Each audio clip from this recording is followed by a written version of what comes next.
Buenas tardes. Nuevamente continuamos con el desarrollo del diplomado. Esta es la segunda sesión. El día de la sesión pasada, el día de ayer, hemos visto que los aspectos fundamentales del proceso contencioso administrativo, hemos analizado lo que es el fundamento, lo que hemos visto la naturaleza, hemos visto las escuelas, los antecedentes históricos, como también los aspectos procesales que aportan al proceso contencioso administrativo a través de la teoría general del proceso, a fin de poder entender la mecánica, cómo funciona el proceso contencioso administrativo con relación al proceso civil y poder establecer pues su naturaleza especial respecto a los demás procesos judiciales, así como tenemos un proceso civil, un proceso laboral, un proceso contencioso administrativo, también tenemos pues un proceso contencioso administrativo, como también hay un proceso penal. Entonces, esta naturaleza nos permite establecer la finalidad del proceso contencioso a fin de que podamos verificar cómo se desarrolla este control jurídico que establece la ley que regula el proceso contencioso administrativo respecto de las actuaciones de la administración pública. Vimos ayer entonces algunos aspectos históricos y nos quedamos en que el análisis del artículo 540 del Código Procesal Civil, en el cual analizamos y señalamos que solamente este artículo permitía el cuestionamiento de la legalidad como también de la eficacia de los actos administrativos y limitaba en consecuencia la posibilidad de formular la nulidad de los actos administrativos a partir de los vicios del procedimiento administrativo. En tal sentido, tenemos que entender también que este artículo del Código Procesal Civil, el artículo 540, si bien es cierto, limita la posibilidad de formular la nulidad de los actos administrativos a partir de las actuaciones administrativas en el desarrollo del procedimiento. Eso se debe también pues a que el Código Procesal Civil, no olvidemos, ha sido dictado por a través de una normativa que regulaba procesos de naturaleza civil. Entonces es a través del proceso civil que se ha enfocado el proceso contencioso. Claro está que eso ha conllevado pues a que no se le haya dado la real magnitud que tiene el proceso contencioso con relación al proceso civil. En tal sentido, conforme hemos visto, pues el artículo 540 del Código Procesal Civil limitaba pues la nulidad, la posibilidad de nulidad, de enfocar la nulidad, de formular la pretensión de nulidad de los actos administrativos, por cuanto solamente permitía cuestionar la legalidad, es decir, se remitía única y exclusivamente a verificar que el acto cumpla los requisitos de la legalidad que a su vez estaban previstos en la normativa administrativa. Entonces, este artículo como tal podemos advertir que no permitía la revisión de todo el procedimiento administrativo, por cuanto hoy en día ya sabemos que el procedimiento administrativo se regula a través de principios, a través de procedimientos, garantías que están previstos en la Constitución Política del Estado, como también desarrollados en la Ley de Procedimiento Administrativo General. En tal sentido, la ley que regula el proceso contencioso administrativo establece pues que la acción contenciosa administrativa que prevé el artículo 148 de la Constitución, que establecía que el acto administrativo se cuestiona a través de la acción contenciosa administrativa, lo desarrolla de una manera mucho más compleja, mucho más amplia, a fin de darle un real alcance y que se adecúe la naturaleza del proceso contencioso con relación a la doctrina como también al derecho comparado. En este caso, la ley que regula el proceso contencioso establece pues que la acción contenciosa administrativa que prevé el artículo 148 de la Constitución Política tiene por finalidad no solamente verificar la legalidad del acto administrativo, como señalaba también el artículo 540 del Código Procesal Civil, sino que este tiene por finalidad verificar o realizar un control jurídico por parte del Poder Judicial de las actuaciones de la administración pública. Es decir, este control jurídico se remite pues a verificar no solamente la legalidad del acto, sino también verificar que las actuaciones administrativas que se desarrollaron durante el procedimiento administrativo, guarde a su vez o observe en todo caso las garantías que establece la Constitución Política del Estado así como también las garantías y los principios que regula el procedimiento administrativo previstos en la Ley del Procedimiento Administrativo, la Ley 27444. Entonces, este control jurídico por parte del Poder Judicial se realiza sobre las actuaciones de la administración pública que a su vez están sujetas al derecho administrativo. En tal sentido, el control jurídico verifica que todas las actuaciones que ha realizado la administración pública y el acto administrativo, como también el procedimiento administrativo, esté acorde a las normas del derecho administrativo, a la normativa administrativa, y asimismo que cautele la efectiva tutela de los derechos e intereses de los administrados. O sea, no solamente verifica la legalidad de los actos y actuaciones, sino que también garantiza o verifica que se haya garantizado la efectiva tutela de los derechos e intereses de los administrados. O sea, verifica tanto el aspecto sustancial, el acto administrativo, como también verifica la legalidad de todo el procedimiento y que a su vez este procedimiento haya permitido también pues verificar que se hayan observado las garantías mínimas del procedimiento administrativo previstos en la Constitución como también previstos en la normativa administrativa. No olvidemos que en el caso peruano el procedimiento administrativo se basa a su vez o se remite a su vez en el derecho al debido proceso. El debido proceso. ¿Y qué implica ello? Es una garantía constitucional, es un derecho fundamental, aunque la Constitución política lo regula como una garantía de la Administración de Justicia, pero el debido proceso que está previsto en la Constitución política del Estado, este a su vez comprende el derecho a que las partes puedan exponer sus argumentos libremente, sin condición alguna, puedan ellos formular las pruebas, ofrecer las pruebas, como también producir las pruebas, y asimismo para que puedan ellos obtener una resolución acorde a derecho. Claro está que ya la doctrina en materia constitucional nos enseña que no solamente la resolución tiene que estar acorde a derecho, sino que también debe ser cautelosa, respetuosa de los derechos fundamentales de las partes. En tal sentido, cuando este principio del debido proceso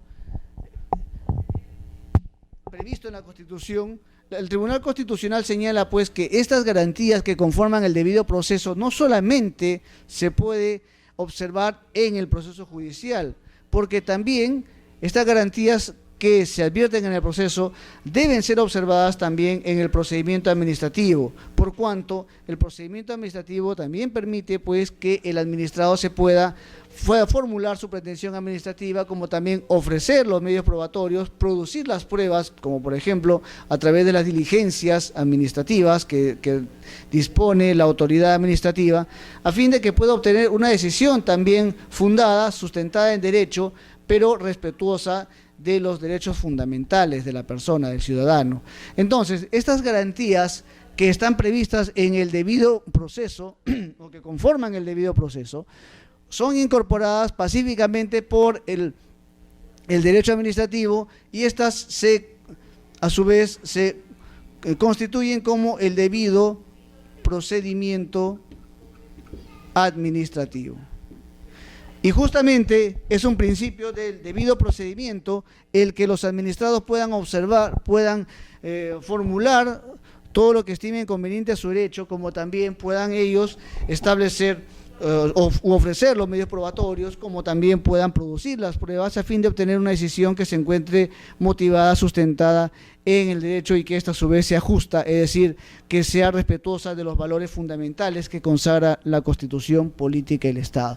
Entonces, a eso se refiere precisamente lo que establece la ley que regula el proceso contencioso administrativo, o sea, verificar o realizar un control jurídico, o sea, un control de todas las actuaciones desde el punto de vista jurídico, tanto fácticas como también jurídicas, de parte de la administración pública. Cuando hablamos de administración pública se entiende a todas las entidades que conforman el aparato estatal, esto es, no solamente el Poder Ejecutivo, sino que también todos aquellos poderes que de alguna manera realicen función administrativa, es decir, el Poder Legislativo, el Poder Judicial, los gobiernos regionales, los gobiernos locales, como también los organismos constitucionalmente autónomos, es decir, todo el aparato estatal que de alguna manera realice actuación administrativa, procedimiento administrativo, en consecuencia debe estar sujeta al control jurídico del Poder Judicial. Ahora bien, la ley establece pues que tiene que ser a través del Poder Judicial. ¿Por qué razón? Porque no olvidemos que a través del derecho de acción uno pide tutela jurídica y es justamente la jurisdicción, ese poder jurídico que tiene el Estado a través del Poder Judicial a través del cual se ejercita esta manifestación de control respecto de las actuaciones de la administración pública. Para efectos de la ley del procedimiento administrativo, el proceso contencioso, perdón, la acción contenciosa administrativa se denomina proceso contencioso administrativo. O sea, la acción, el derecho inherente, público, subjetivo, se convierte en proceso contencioso administrativo para efectos normativos, para efectos procesales.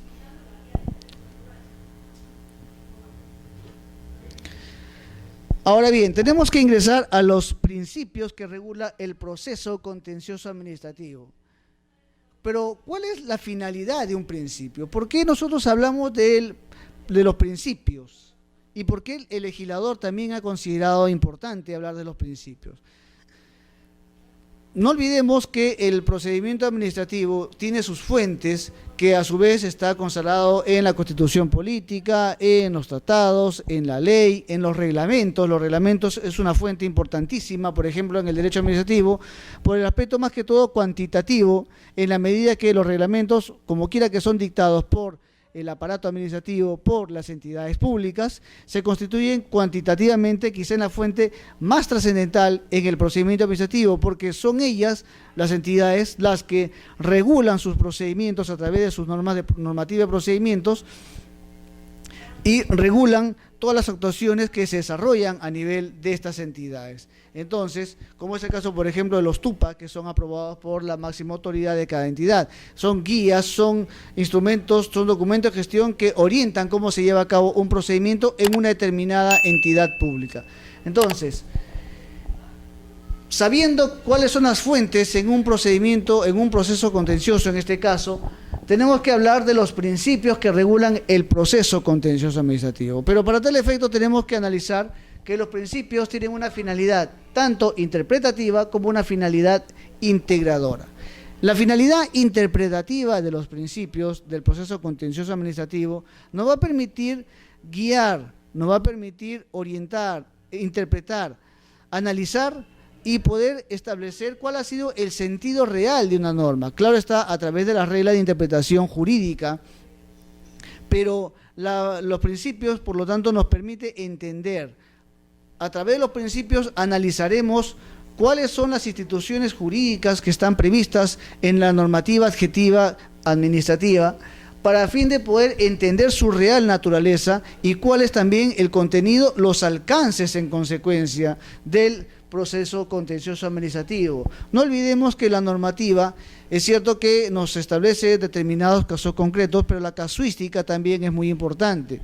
Y la casuística nos puede conllevar a diversos supuestos fácticos, es decir, supuestos en un proceso judicial, en los cuales la normativa no prevea la solución, no prevea específicamente cuál es la forma para entender mejor y aplicar una normativa a un determinado caso concreto.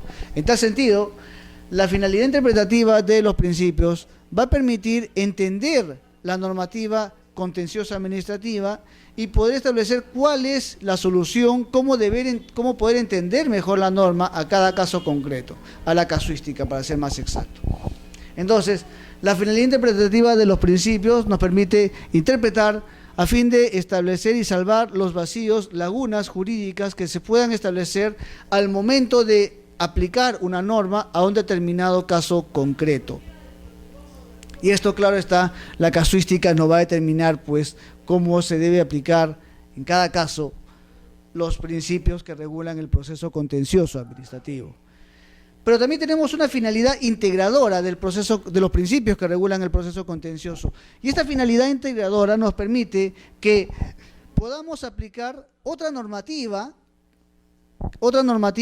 al proceso contencioso administrativo. No olvidemos que a través del principio del debido procedimiento administrativo previsto en la Ley de Procedimiento Administrativo General, la Ley 27444, el debido procedimiento administrativo permite a su vez que se pueda aplicar a un procedimiento principios, normas que están previstas en la normativa procesal civil. Es decir, las normas, instituciones que regula el derecho procesal civil se puede incorporar al procedimiento administrativo en la medida que sea compatible con la naturaleza del procedimiento administrativo. Es decir, una norma procesal general, como es por ejemplo el caso de las normas que regula, que están previstas en el Código Procesal Civil, se puede aplicar también a un procedimiento administrativo siempre y cuando exista compatibilidad. Es decir, que la naturaleza, que el principio, que la norma procesal civil regula, se puede aplicar a un procedimiento administrativo, pero en la medida que no sea supletorio, sino que sea compatible. ¿Por qué razón? Porque no olvidemos que un procedimiento administrativo, a diferencia de un proceso civil, se regula o se tutela intereses públicos. En el caso procesal, es cierto, el proceso procesal se actúa bajo los intereses de parte, como también ocurre en el proceso contencioso, pero en el procedimiento administrativo se actúa de acuerdo a los intereses públicos. Por lo tanto, una pretensión administrativa será estimada o fundada, como se habla procesalmente, pero estimada a nivel administrativo, será estimada en la medida que la pretensión formulada ante la administración pública se encuentre acorde a los intereses públicos, en la medida que no vulnere los intereses públicos. Y la normativa administrativa prevé el principio del debido procedimiento, permite pues que se incorpore principios, normas del derecho procesal civil al procedimiento administrativo, siempre y cuando exista compatibilidad.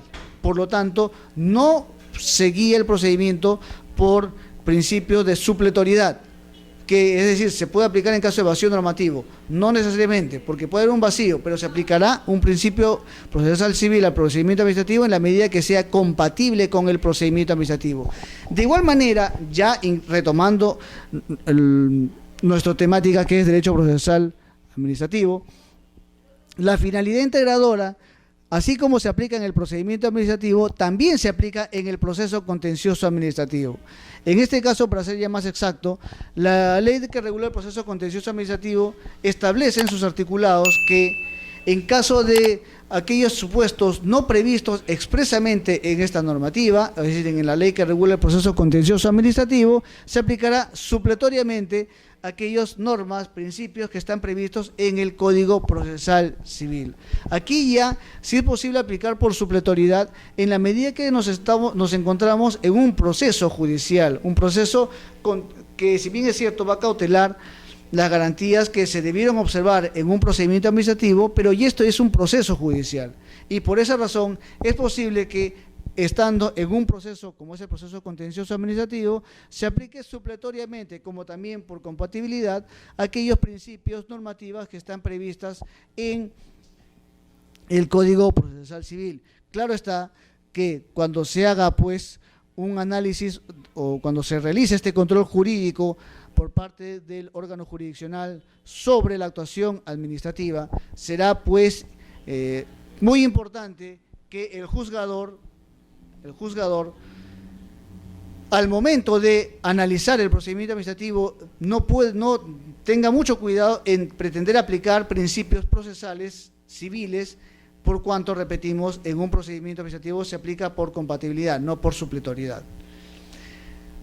En tal sentido, la finalidad integradora permite que en el proceso contencioso administrativo se pueda integrar otra normativa procesal civil al proceso contencioso cuando exista algún vacío, cuando exista alguna situación que merezca la aplicación de una normativa como es el Código Procesal Civil.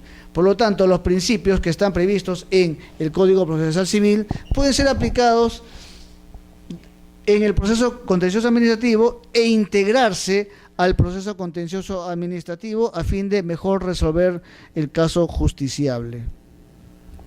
Entonces, ya sabemos que los principios guían, los principios orientan frente a un vacío normativo y, a su vez, los principios permiten integrar una normativa a un determinado caso justiciable.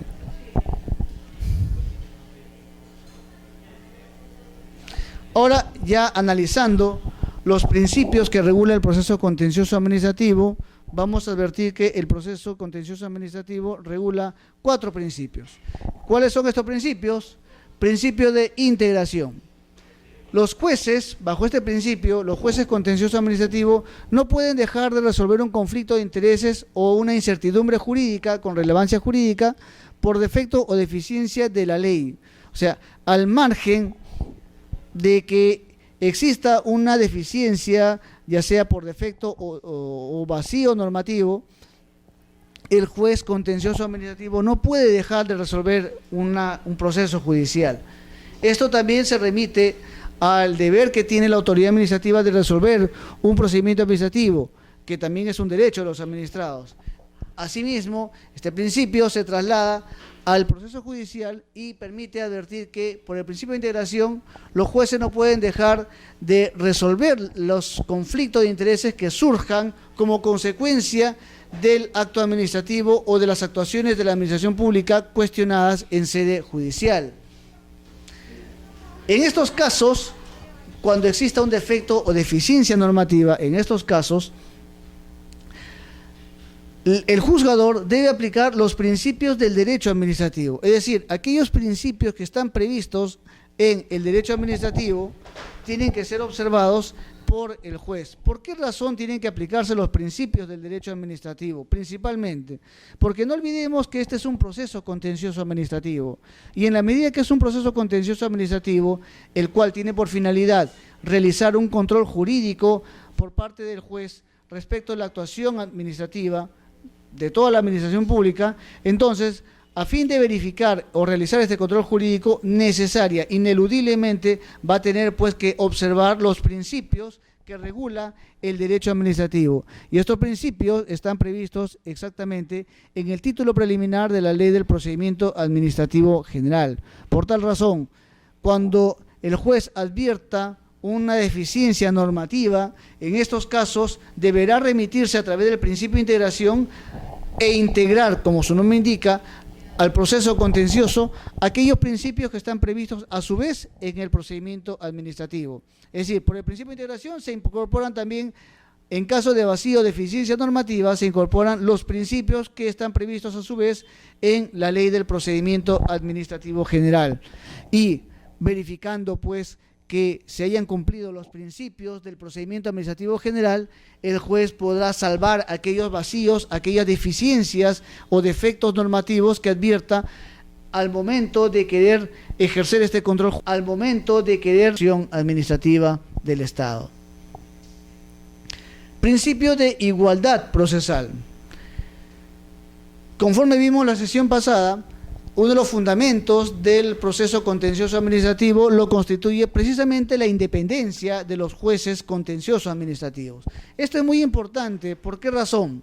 Porque el principio de igualdad procesal es cierto que se advierte en todos los tipos de procesos, procesos penales, procesos laborales, procesos civiles, en fin, en diversos incluso procedimientos administrativos. Pero ¿cuál es la trascendencia que tiene este principio de igualdad procesal?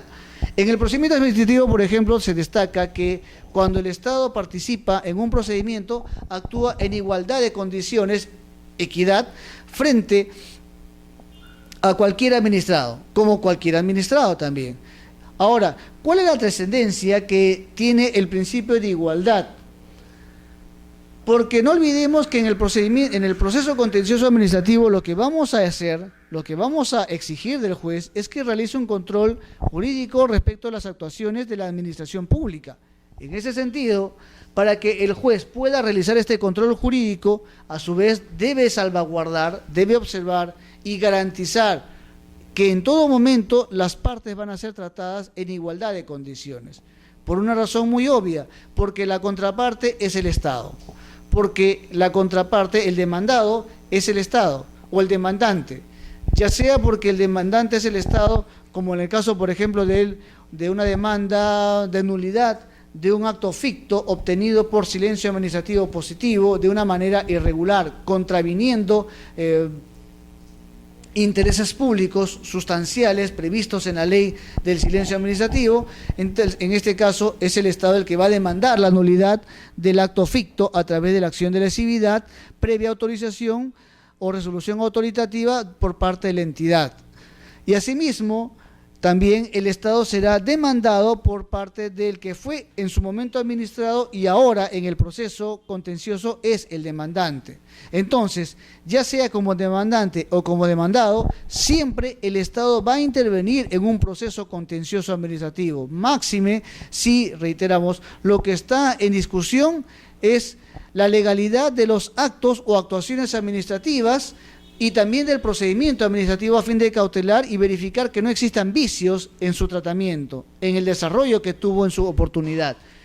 Es esta la razón por la cual el principio de igualdad procesal reviste de mucha importancia en el proceso contencioso administrativo, en la medida que garantiza que las partes en este tipo de procesos serán tratadas con igualdad, al margen de la condición de la entidad pública o del administrado, al margen de la situación, al margen que haya tenido la autoridad, o el Estado, perdón, la condición de autoridad administrativa o también administrado. Al margen de la condición que haya tenido, el Estado debe ser tratado en igualdad de condiciones con respecto al que fue en su momento administrado, hoy ciudadano demandante. Repetimos, esto es muy importante y por ello se exige pues que en un proceso contencioso administrativo el juez deba ser muy celoso en observar la igualdad de condiciones. No será posible en consecuencia y es inadmisible que el Estado pretende ejercer ese poder que tuvo como autoridad administrativa, como órgano instructor, como órgano resolutor y órgano ejecutor. Es inadmisible que este poder que tuvo como autoridad lo pretenda utilizar o en todo caso,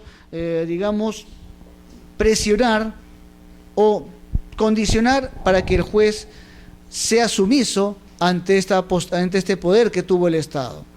Por lo tanto, se exige, pues, como también hemos visto en la sesión pasada, y que hemos resaltado como uno de los fundamentos del proceso contencioso administrativo, y que en este caso también la ley lo regula como un principio, la igualdad procesal orienta, dirige al juez y le manifiesta este principio que el juez debe observar que las partes en todo momento del proceso contencioso administrativo deberá observar, garantizar la igualdad de las partes. Reiteramos, el Estado no puede ejercer el poder que tuvo como autoridad, ese poder que tuvo como órgano instructor, como órgano resolutor, como órgano ejecutor, no puede ejercer este poder, no puede presionar al juez contencioso administrativo, quien debe garantizar, en este caso, a los ciudadanos, y para ser más exacto, en este caso, al demandante, que fue en su momento el administrado,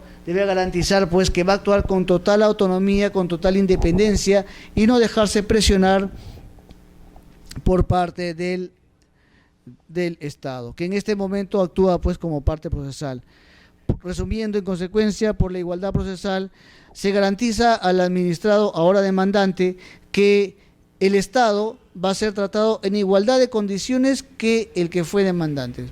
Va a ser tratado en igualdad y, por lo tanto, no podrá tener ninguna prerrogativa, ningún privilegio que no sea el que establece la ley. O sea, va a actuar en condiciones similares a las partes. No se le permitirá, por el solo hecho de ser Estado, no se le permitirá tener determinado privilegio respecto de las demás partes que intervienen en un proceso contencioso administrativo. Principio del favor del proceso o favorecimiento del proceso, o favor al proceso o favorecimiento del proceso. Este principio está orientado a garantizar pues que el juez va a admitir la demanda al margen de algunos aspectos formales que puedan digamos, salvar algunas situaciones. En este caso, el principio de favorecimiento del proceso, otra vez de principio, se establece que el juez no puede rechazar liminarmente la demanda en aquellos casos en los que por falta de precisión del marco legal existe incertidumbre respecto del agotamiento de la vía previa. Asimismo, en caso de que el juez tenga cualquier otra duda razonable sobre la procedencia o no de la demanda, debe preferir darle trámite a la misma. O sea, ¿cuál es la finalidad? Que así como existe el principio del informalismo que regula el procedimiento administrativo, por el cual se debe dar preferencia a la continuación del procedimiento administrativo, de igual manera, en el proceso contencioso, siguiendo esta tendencia del informalismo, el favor al proceso o el favorecimiento del proceso va a permitir que el juez admita a trámite de la demanda al margen de que pueda haber dudas si se agotó o no el procedimiento administrativo.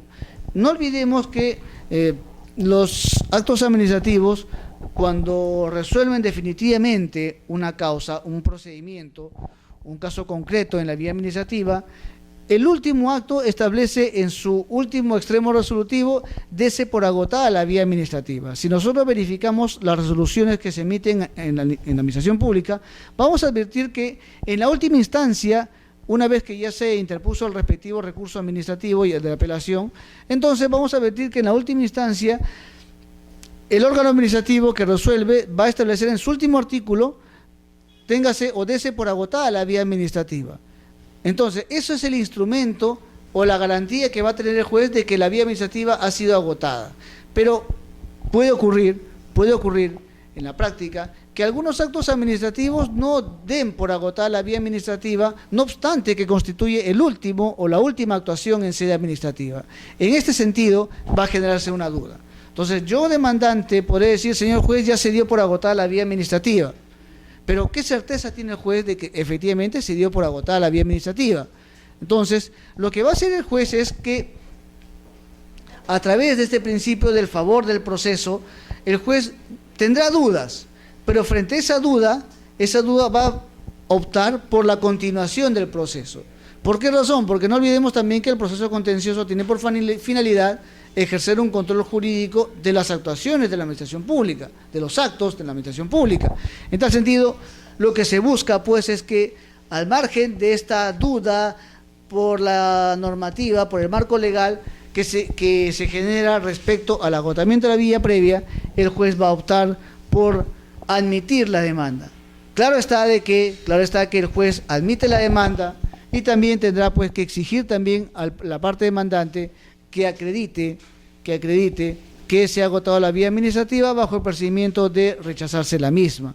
Ahora, ¿qué pasa si el juez tampoco hace ello?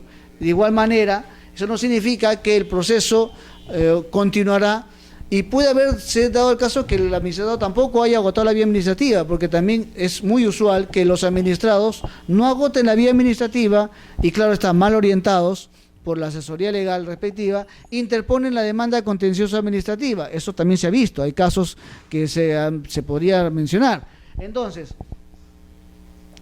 ¿qué ocurre ello? No significa que el juez, porque ya admite a trámite la demanda, no obstante que el procedimiento no se agotó, no significa que el proceso contencioso no pueda extinguirse, porque no olvidemos que por efecto de la integración se van a aplicar principios o normativas del Código Procesal Civil al proceso contencioso administrativo. Y una de los mecanismos de defensa previa que se puede utilizar en este caso es justamente la excepción de falta de agotamiento de la vía administrativa. Entonces, el juez admite a trámite la demanda, tiene dudas porque la normativa no le es muy clara respecto de si se agotó o no se agotó la vía administrativa. Más aún, o puede haber dado el caso de que el acto que está siendo objeto de cuestionamiento o la actuación que es objeto de cuestionamiento en la vía contenciosa tampoco sea muy clara respecto a si se agotó o no el procedimiento administrativo. Entonces, el juez admite a trámite. Perfecto, admite a trámite. Podrá exigir al administrado, ahora demandante, que acredite haberse agotado la vía previa, la vía administrativa. Pero,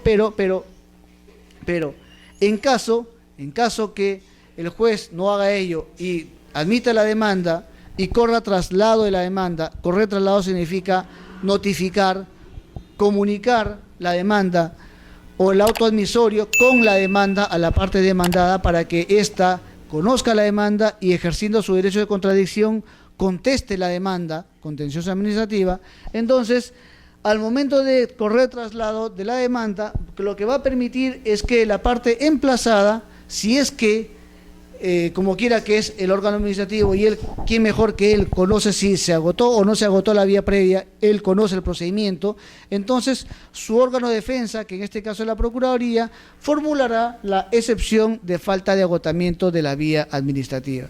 Y si el juez verifica, analiza los hechos y verifica pues que la parte demandante no agotó la vía previa, entonces declarará fundada la excepción de falta de agotamiento de la vía administrativa, declarará nulo todo lo actado y se archivará el proceso en consecuencia. Entonces, esta finalidad del principio de favorecimiento del proceso no significa una regla absoluta, que el proceso va a continuar, no obstante, no se haya agotado la vía previa, porque este principio lo que hace es darle una continuidad al proceso, o sea, frente a las dudas, favorecer al proceso, como quiera que el proceso tiene por finalidad también resolver un conflicto de intereses y salvar la incertidumbre jurídica.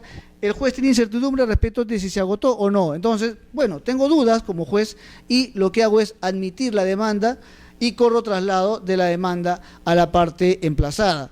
Y ya en todo caso será pues la parte emplazada la que establezca a través de la excepción que el procedimiento administrativo no fue debidamente agotado por la parte demandante. Verificado ello, reiteramos, el juez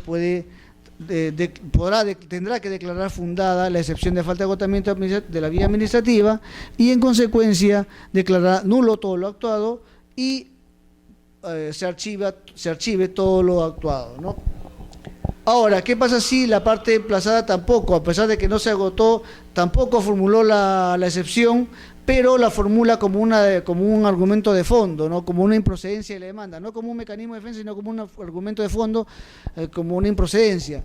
Entonces, el juez verificará a través de la contestación de la demanda y si advierte que no se ha agotado la vía administrativa, tendrá pues que editar el auto correspondiente y dar por agotar declarar nulo todo lo actuado en tanto no se cumplió con agotar la vía administrativa. Entonces, resumiendo, el favorecimiento del proceso, el juez no rechaza liminarmente la demanda, o sea, no la va a rechazar, la continúa el proceso, aún existe incertidumbre respecto al agotamiento de la vía previa. Vía previa se entiende el agotamiento de la vía administrativa. Y asimismo, en caso que exista cualquier duda razonable sobre la procedencia o no de la demanda, también debe darle trámite a la misma. Ya será en todo caso la parte emplazada la que a través de la excepción de falta de agotamiento de la vía administrativa comunique al juez, ponga al tanto al juez de que la vía previa no ha sido agotada y el juez tendrá pues que verificada su realidad, verificada la razonabilidad de lo formulado en la excepción, el juez tendrá pues que declarar fundada la excepción de falta de agotamiento la vía administrativa. Principio de suplencia de oficio. Es otro principio también que le faculta al juez para poder salvar algunas deficiencias formales, algunos defectos formales que puede haberse cometido al momento de presentar o interponer la demanda contenciosa administrativa. Es decir, algunos aspectos que de alguna manera pueden ser salvados por el juez. No olvidemos que el proceso pues debe también, uno de los principios que regula el proceso judicial, que no está previsto en la ley del proceso contencioso administrativo, pero se aplica supletoriamente, uno de los principios es el principio de celeridad procesal. Es decir, y economía procesal. La celeridad procesal implica que el juez debe dar trámite a todos los actos procesales agotando los plazos de una manera razonable, es decir, observar los plazos a fin de que el proceso se lleve a cabo de la manera más rápida y a su vez que eso conlleve la eficacia de la finalidad del proceso, ¿no? Entonces, claro está que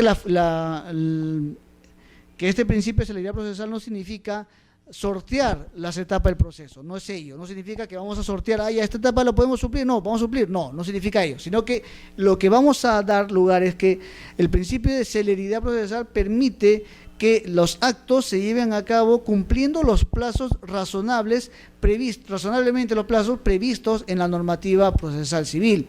En este sentido es actuar con rapidez observando los plazos, pero no dejando de cumplir las etapas del proceso. Toda etapa tiene que ser cumplida. No olvidemos que el proceso se rige bajo también un principio que es el principio de preclusión. Es decir, concluida una etapa, no podremos regresar a la otra etapa, a la etapa anterior, pero para ello tenemos que concluir la etapa. Entonces, el principio de celeridad nos va a permitir que esas etapas se lleve a cabo de la manera más rápida posible, cumpliendo, claro está, los plazos, observando los plazos, pero no dilatando el proceso. Eso es lo que busca la celeridad. Y la economía procesal lo que busca es que realizar algunos actos que puedan ser llevados en la menor cantidad de actos procesales posibles. Claro está, respetando también cada etapa, pero en la medida que el caso lo permita, se podrá resolver o se podrá dictar un auto correspondiente o un decreto correspondiente en el cual se resuelvan diversos aspectos en un solo acto. Entonces, vamos a pronunciarnos sobre algunos aspectos en un solo acto a fin de que se lleve a cabo en la menor cantidad de actos posible. Pero claro está, respetando siempre las formalidades de todo proceso judicial. Entonces, bajo estos principios que hemos advertido, el principio de suplencia de oficio va a permitir, pues, al juez suplir aquellas deficiencias formales que hayan incurrido las partes. O sea, que de alguna manera las partes no hayan cumplido algunas formalidades propias del proceso, pero el juez las puede suplir sin perjuicio de disponer la subsanación de las mismas en un plazo razonable en los casos en los que no sea posible la suplencia de oficio. Por ejemplo, ¿qué pasaría si cuando se demanda no se ofrecen las copias para todas las partes procesales? Eso puede ocurrir, porque no olvidemos que en el caso del proceso civil, cuando se demanda, se presentan las copias, una que es, el documento original y los documentos, las pruebas que están en original, van a ser dirigidas al juez, una copia de la demanda con los anexos de esta van a ser presentados también al juzgado para que con esta copia sea notificada la parte emplazada. Y otra copia que es el cargo de la parte demandante. Pero en el caso del proceso contencioso administrativo, por ejemplo, vamos a tener que presentar el documento original que va dirigido al juzgado, una copia que va dirigido a la parte material, es decir, a la entidad, pero tenemos que presentar también otra copia que va dirigido al procurador. O sea, sabemos bien que la entidad carece de capacidad para ser parte procesal, pero no obstante ello, tiene que ser notificada con la demanda a fin de que ésta sepa que el acto administrativo que dictó también ha sido cuestionado en sede judicial. No se puede apersonar al proceso, es cierto, porque la entidad carece de capacidad para ser parte procesal. La capacidad de ser parte procesal la tiene el procurador, pero se le notifica igualmente para que tenga conocimiento, porque no olvidemos que el debido proceso conlleva pues el derecho irrestricto de la persona a tomar conocimiento también de aquellas actuaciones que se lleva a cabo en un proceso judicial. Claro está, en todo caso, coordinará con su procurador a fin de que se lleve a cabo una mejor defensa, una mejor estrategia de defensa. Eso ya es un tema muy particular entre la entidad, que es la parte material, y el procurador, que es quien ejerce la capacidad de ser parte. Pero bien, ¿qué pasaría, volviendo al ejemplo, qué pasaría si nosotros presentamos una demanda en la cual presentamos el original, que es los documentos originales que va para el juzgado, una copia para la parte material, para la entidad, pero omitimos presentar una copia que va dirigida al procurador público? Entonces, en ese caso, por ejemplo, el juez tiene dos opciones. El juez puede dictar un decreto en el cual se requiera a la parte demandante que cumpla con presentar una copia a fin de notificar al procurador correspondiente. Es una de las opciones que tiene el juez. Pero en función a este principio de suplencia de oficio, el juez lo que puede hacer es suplir ese vacío, ese error de forma que ha cometido la parte demandante. Bueno, pues se equivocó, al parecer quizá por el apremio, en fin, N razones, pero no se presentó. Entonces lo que puede hacer el juez es, en lugar de evitar notificar, esperar un tiempo razonable y claro, ello va digamos, a impedir la continuidad temporalmente, pero va a impedir la continuidad del proceso. Entonces el juez, si cuenta con los documentos, cuenta con, digamos, hojas, no hojas en limpio, sino, por ejemplo, hojas que sean reciclables, perdón. Entonces el juez podrá suplir esta deficiencia. Bueno, saquemos copias si tenemos hojas reciclables que no sirven, que están para votar. Entonces, si tiene una cara limpia, usaremos esa cara limpia, marcaremos o testaremos o tacharemos, para ser más literal, tacharemos el documento, el reverso, a fin de que no se ha tomado en cuenta, y notificaremos con una copia de ello a la parte o al procurador, a la parte que falta. Entonces, ¿qué es lo que va a hacer el juez? Va a suplir de oficio esta deficiencia formal que ha incurrido el demandante. Claro está que en caso ya no pueda, pues el juez no pueda suplir, tendrá pues que exigir que la parte demandante subsane esta deficiencia que se ha advertido, y obviamente en un plazo razonable que el juez determinará en el decreto correspondiente.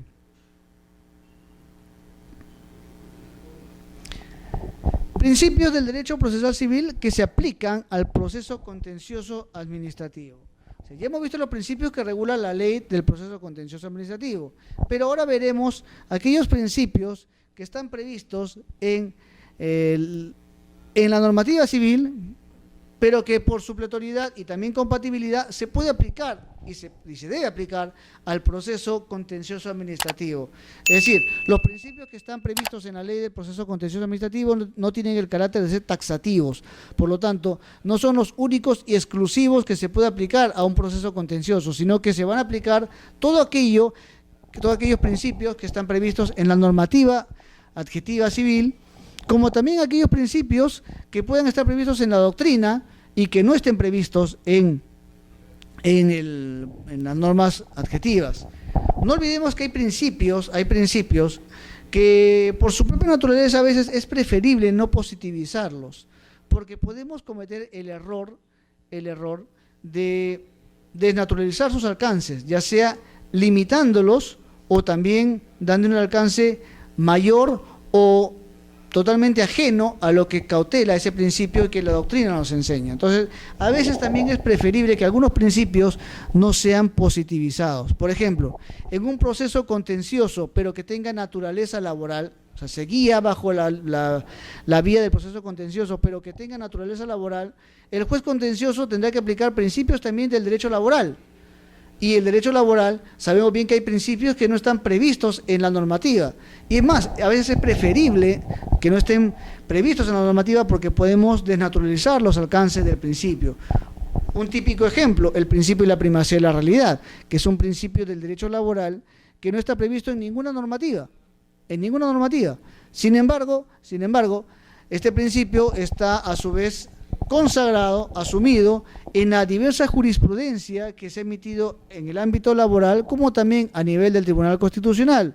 Es uniforme y reiterado el criterio del Tribunal Constitucional que en casos de naturaleza laboral ha aplicado el principio de la primacía de la realidad. Entonces, podemos advertir que en el caso del proceso contencioso administrativo, el juez contencioso aplica los principios que prevé la ley del proceso contencioso, pero también la ley permite que se pueda aplicar otros principios, están previstos en el Código Procesal Civil, pero también se puede aplicar por compatibilidad aquellos principios que por su naturaleza también sean aplicables y se incorporen, por lo tanto, al proceso contencioso. Típico ejemplo, ya hemos señalado, el caso del proceso contencioso que es visto por competencia por el juez laboral. Pero el juez laboral asume competencia porque tiene naturaleza laboral, pero claro está, lo va a asumir competencia bajo la vía, el cauce del proceso contencioso administrativo. Y en este caso, por ejemplo, tendrá que aplicar principios de derecho laboral. Bien, retomando. ¿Qué principios del derecho procesal civil se pueden aplicar al proceso contencioso administrativo? Tenemos la exclusividad de la función jurisdiccional. O sea, el proceso judicial, sabemos bien, y el poder jurisdiccional se actúa única y exclusivamente por los jueces, conforme a las normas que establece la Constitución Política o los principios que establece la Constitución Política, como también las leyes, en este caso la Ley Orgánica del Poder Judicial y la normativa adjetiva, es decir, los códigos como también las leyes que regulan los procesos. En el caso nuestro, la ley que regula el proceso contencioso administrativo, que le da la exclusividad del proceso contencioso administrativo como único mecanismo para efectuar el control jurídico de la actuación o de los actos provenientes de la administración pública. Claro que está que vamos a ver también otros supuestos que permiten que a través de una acción de garantía constitucional se pueda también ejercer un control jurídico sobre los actos o actuaciones provenientes de la administración pública. Pero sin embargo, debemos destacar la exclusividad que también señala la ley. Y ya vamos a ver que no es tan conveniente una acción de garantía, ya veremos en su oportunidad. Imparcialidad de los órganos jurisdiccionales, ya hemos visto que también este principio constituye también un fundamento del proceso contencioso administrativo en la medida que la imparcialidad, para el caso que nos convoca, reviste de mucha importancia por cuanto la contraparte lo es ineludiblemente el Estado. Y como quiera que el Estado es nuestra contraparte, entonces exigimos que el juez contencioso administrativo garantice la imparcialidad con la cual va a actuar, que no va a dejarse someter, que no se va a dejar condicionar por parte del órgano jurisdiccional, por parte del Poder Ejecutivo, en la medida que el Poder Ejecutivo o la Administración Pública, ese poder que tuvo de instructor, de resolutor, como también de ejecutor, no va a poder ejercer ese poder frente al proceso contencioso administrativo. Contradicción o audiencia bilateral. El principio de contradicción, es decir, que va a permitir que las partes puedan oponerse a los dichos, a las manifestaciones, como también a las pruebas que presenten las otras partes. Por ejemplo, si presentamos una demanda, la contraparte, el Estado, por ejemplo, tiene la posibilidad para también cuestionar, ejercer su derecho de contradicción y oponerse a los fundamentos de la demanda. Pero no solamente podrá contradecir la demanda, los fundamentos de hechos, sino que también permitirá este principio de contradicción oponerse a los medios de prueba que se ofrezca en el escrito de demanda. Esto es, va a permitir que a través de las tachas, nosotros podamos cuestionar los medios probatorios. Las tachas o las oposiciones, podemos cuestionar también los medios probatorios. Y esta tacha u oposición que se ejerce en la vía procesal es justamente producto del principio de la contradicción. Al poder contradecir, oponernos a los fundamentos expuestos en tanto fácticos como jurídicos en la demanda, también la contradicción nos permite como parte poder oponernos a través de la tacha u oposición a los medios de prueba que se formule en el escrito de demanda. Igualdad.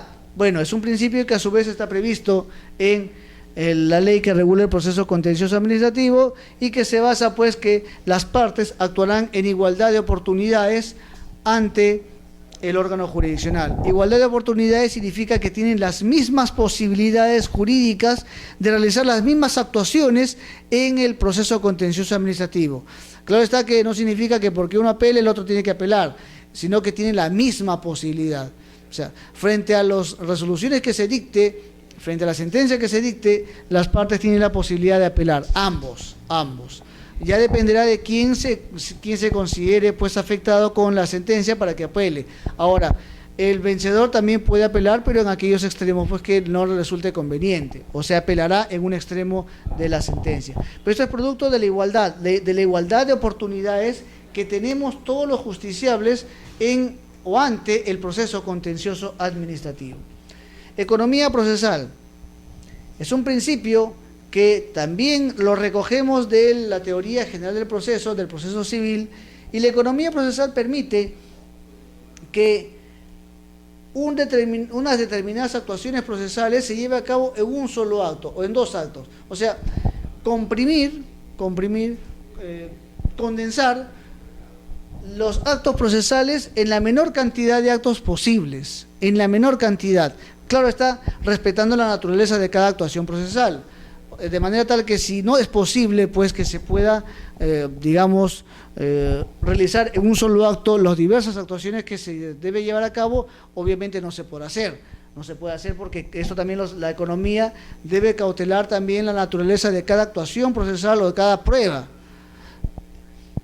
Pero la economía lo que permite es que las diversas actuaciones procesales se puedan llevar a cabo en una o dos, en la menor cantidad de actos posibles. Por este principio, en consecuencia, se busca que los actos procesales se lleven a cabo en la menor cantidad de actos procesales, que todos los actos se lleven a cabo en la menor cantidad de actos procesales. Siempre y cuando, claro está, no se vaya a obviar estos actos procesales, es decir, no se vaya a, sortear, pasar los actos. Tiene que llevarse a cabo, solamente que la ley busca que se lleve a cabo en la menor cantidad de actos posibles. Moralidad, doctores, se basa pues en los principios de los deberes morales que debe tener toda parte procesal, la buena fe procesal para ser más exacto. Y la moralidad o la buena fe procesal se basa más en la conducta que deben llevar las partes, tanto Estado como también la parte demandante, ambas partes procesales deben también pues actuar de una manera de lealtad. No porque no seamos amigos, no porque seamos contrapartes, no porque yo demande y el otro se oponga, o viceversa, a mí me demande y yo me oponga a través de la contradicción. No por ello vamos a realizar actos que de alguna manera afecten la buena fe procesal. Es decir, por ejemplo, presentar escrito tras escrito, tras escrito, tras escrito, con el único objeto de dilatar el proceso. Porque sabemos bien que también en la práctica, la mayoría de casos en lo contencioso administrativo, hay que ser realista, los pierde el Estado, hay que ser realista. Pero eso se debe también a que muchas actuaciones administrativas han sido mal llevadas y que es muy difícil su defensa a nivel judicial. Eso también hay que ser justos. ¿Por qué? Porque muchas veces también se dice que el Estado pierde los casos. Claro, es lo superficial, es así como el iceberg, que solamente se ve el 10% en la parte fuera del mar, pero debajo del mar hay una inmensa masa, igual que el iceberg. También en el aspecto procesal se puede aplicar esta situación del iceberg, porque es cierto que muchas veces las procuradurías pierden los casos, no se va a negar, eso es una realidad. Pero la pregunta que también tenemos que hacernos es ¿y por qué se pierden los casos? No necesariamente porque sean malos los abogados de las procuradurías, no porque el procurador sea un mal profesional, sino porque también hay que ser realistas. Muchas veces no tienen los instrumentos para poder defender una actuación que ha sido mal llevada a nivel administrativo. Entonces, pero no obstante ello, no obstante que el Estado en la mayoría de casos tenga las de perder, hay que ser realistas, no porque el Estado tenga posibilidades remotas de remontar un proceso judicial y ganarlo, no por ello vamos a recurrir a actuaciones que de alguna manera quiebren la buena fe procesal, como por ejemplo, dilatar el proceso. Sabemos que vamos a perderlo, entonces lo dilatamos, presentamos escrito tras escrito, tras escrito, tras escrito, a fin de que el juez se canse y el proceso prácticamente esté, pues, con una situación de falta de movimiento, falta de movilidad. Entonces, lo que tenemos que hacer es actuar, pues, en base a la buena fe procesal. Y la buena fe procesal significa que actuemos de una manera leal, de una manera honesta, transparente. Lo que nosotros no nos gusta que nos hagan, tampoco lo podemos hacer a la otra parte. Entonces hay que actuar con principios, hay que actuar siempre en base a la moralidad. No olvidemos que el derecho no solamente es norma, no solamente el derecho implica que vamos a basarnos en lo que dice la ley de una manera estricta, taxativa, sino que también el derecho está muy vinculado a la filosofía. Y en la medida que también está vinculado a la filosofía, está vinculado también a la moral, a la ética. Y por ello, pues, es que en los actos que se lleve a cabo, en las actuaciones, para ser más exacto, que se lleve a cabo a nivel del proceso contencioso administrativo, las partes deben observar, deben guardar en todo momento un principio de respeto, un principio de lealtad, un principio de transparencia, un principio de probidad, de honestidad frente a la otra parte. No jugarles, digamos, con zancadillas, como se dice criollamente, sino actuar de una manera respetuosa a la otra parte. no dilatar, por lo tanto, los procesos, no formular recursos por formular. Por ejemplo, a veces se interpone recursos solamente por formular, y eso tampoco es correcto. Claro está que es un derecho, es cierto, es un derecho, pero también la ética nos enseña que hay casos en los cuales a veces ya no cabe ya interponer un recurso, porque sabemos que más que recurso es un ánimo dilatorio. Tutela jurisdiccional efectiva es otro principio también que se aplica de la normativa procesal de la teoría general del proceso a el proceso contencioso administrativo. ¿Y cómo se materializa? Porque una vez que el administrado agota la vía administrativa, pero advierte que existe vicios, que ha habido arbitrariedad, que ha habido una falta de observación por parte, o de observancia, perdón, de los principios del proceso contencioso administrativo, entonces recurre al órgano jurisdiccional.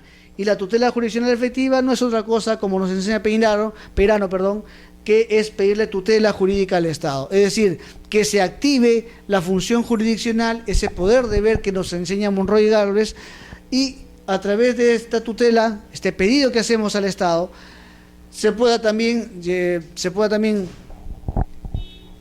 ejercer el poder judicial, el poder jurisdiccional, y resolver el conflicto de intereses y lograr la paz social en justicia, que es la finalidad de todo proceso judicial. La exclusividad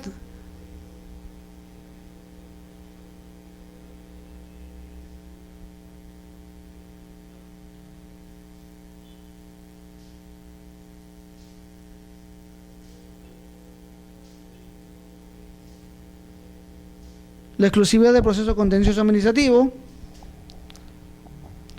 ¿Qué implica la exclusividad?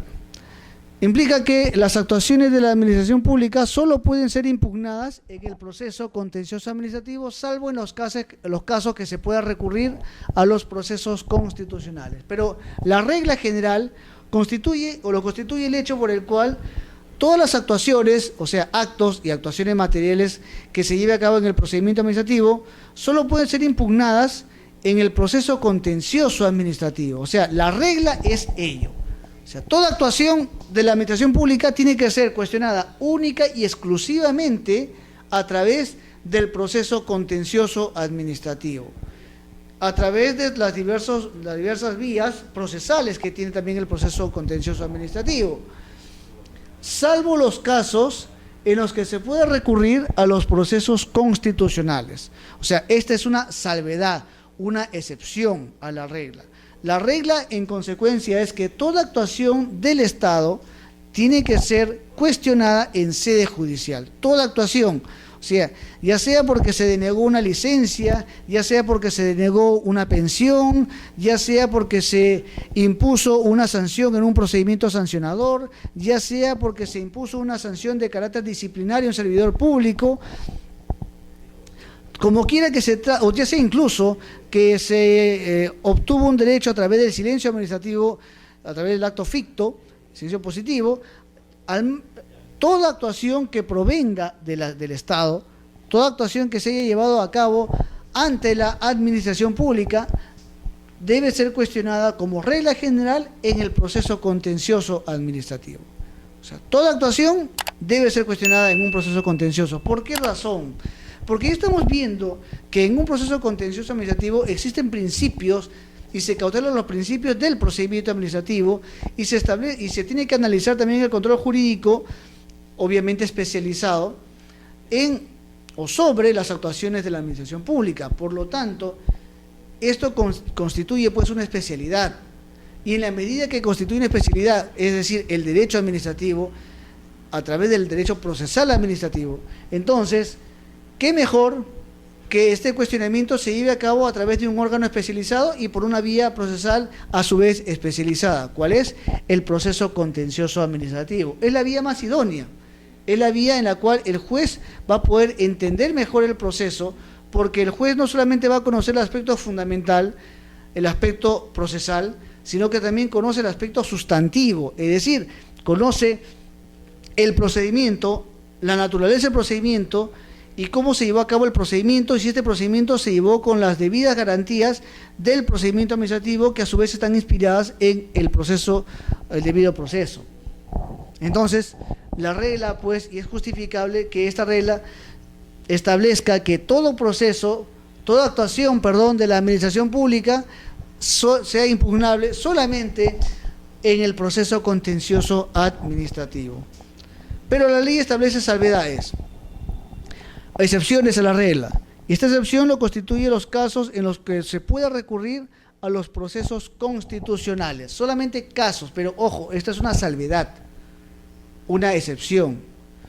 Y esto es muy importante también acotar, porque lamentablemente se hace un mal uso muchas veces, bueno, en la práctica se hace un mal uso, por más que el Tribunal Constitucional ha establecido y ha reiterado en uniforme jurisprudencia que las acciones de garantía constitucional tienen el carácter residual, es decir, son de última ratio, hablando en un lenguaje mucho más común, solamente cabe una acción de garantía constitucional cuando no existe la posibilidad de resolver, de otorgar tutela jurisdiccional en aquellos supuestos que no están previstos en la normativa ordinaria, en el proceso ordinario, el proceso judicial ordinario. Pero en la mayoría de casos, los procesos ordinarios pueden salvar incluso aspectos que estén reñidos con derechos fundamentales de las personas. Cada proceso permite ello. Sin embargo, el constituyente de 1993, siguiendo también el criterio del constituyente de 1979, establecía pues que los procesos constitucionales tienen una naturaleza de última ratio y tiene que ser así. Por eso es que la ley establece como regla general que las actuaciones de administración pública se pueden cuestionar solamente en un proceso contencioso administrativo. Pero a su vez establece una salvedad en los casos que se pueda recurrir a los procesos constitucionales. Es decir, aquellos casos que no estén previstos, que no puedan ser salvados, resueltos en la vía contenciosa administrativa y que necesariamente, ineludiblemente, tienen que ser resueltos a través de un proceso de garantía constitucional. Pero repetimos, esto es una excepción y esto solamente puede ser visto de una manera de última ratio, como es la naturaleza de los procesos constitucionales. ¿Qué procesos de garantía constitucional son aplicables al control de legalidad? Puede ser la acción de amparo, puede ser. Sin embargo, la ley de proceso contencioso administrativo prácticamente suple los requisitos de la acción de amparo porque en la medida que el proceso contencioso se remite al control de legalidad del procedimiento administrativo y que a su vez este se remite a garantías, principios que están orientados, inspirados en la Constitución política, entonces la acción de amparo pues es poco probable que pueda ser una vía idónea para cuestionar una actuación de la administración pública, en tanto estos pueden ser dilucidados en el proceso contencioso administrativo. Ahora, pero tenemos otro proceso de garantía constitucional que permite el control de legalidad de la administración pública. ¿Cuál es el proceso de cumplimiento o la acción de cumplimiento? Analicemos. La acción de cumplimiento está prevista en el numeral 6 de la Constitución Política de 1993 y tiene por finalidad, o en todo caso procede, contra una acción contra una autoridad o funcionario público renuente a acatar una norma legal o un acto administrativo sin perjuicio de las responsabilidades de ley.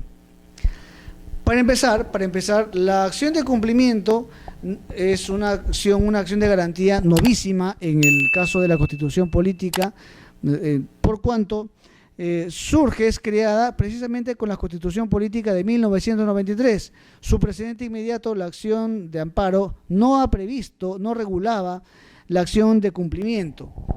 Ahora, la acción de cumplimiento, ya veremos en el desarrollo de las sesiones, tiene una finalidad muy similar al proceso contencioso administrativo, a uno de los días procesales del proceso de contencioso administrativo, y que en la medida que busca cautelar o controlar la legalidad de la autoridad y que éste acate una norma legal o un acto administrativo, entonces pues advertiremos que esta acción de alguna manera la finalidad del proceso de cumplimiento ya ha sido absorbida, ya ha sido, digamos, considerada en la ley del proceso contencioso administrativo. Ya lo veremos en su oportunidad cuando analicemos las vías procesales. Y vamos a advertir que son similares a la acción de cumplimiento y es más, son más convenientes incluso. Pero analicemos. La acción de cumplimiento surge, como señalamos, en la Constitución Política de 1993, pero no tiene un precedente constitucional en el caso peruano. Y más bien se remite a la Constitución de Colombia. Pero en la Constitución de Colombia establece en sus articulados que la acción de cumplimiento no lo considera como una acción propiamente de garantía constitucional, sino que la Constitución Política de Colombia establece un derecho de los administrados a que las autoridades cumplan los mandatos provenientes de una norma legal o en todo caso provenientes de una actuación, de un acto administrativo. Es decir, la acción de cumplimiento, en el caso colombiano, no está previsto como una acción de garantía constitucional, sino que está previsto más bien como un derecho de los administrados a que se ejecuten las decisiones contenidas en un acto administrativo o en todo caso que provengan de una ley. Repetimos, no está por lo tanto previsto como una acción de garantía constitucional. Sin embargo, el constituyente de 1993 peruano consideró conveniente establecer una acción de garantía que sirva a su vez como un control jurídico respecto a la administración pública y que obligue pues a la autoridad a acatar un mandato legal o administrativo. Claro está que la acción de cumplimiento, conforme puede advertirse, procede contra una autoridad o funcionario renuente a acatar una norma legal o un acto administrativo. Es decir, tiene que acreditarse la renuencia, tiene que acreditarse la resistencia de la autoridad administrativa respecto al mandato que proviene de una ley o de un acto administrativo firme. Ahora bien, entonces, claro que en la práctica, cuando se resuelve una acción de cumplimiento, los jueces no advierten si la autoridad es renuente o no, sino que lo que se advierte es que existe un mandato y que ese mandato tenga que cumplirse, ya sea un mandato legal o un mandato proveniente de un acto administrativo. Pero la acción de cumplimiento procede y se exige como requisito de procedencia en consecuencia que esté dirigida a una autoridad que sea renuente. O sea, hay dos supuestos que tienen que observarse. Primero, que el funcionario sea renuente, y segundo, que exista pues un mandato legal o administrativo sobre el cual la autoridad es renuente a cumplirla.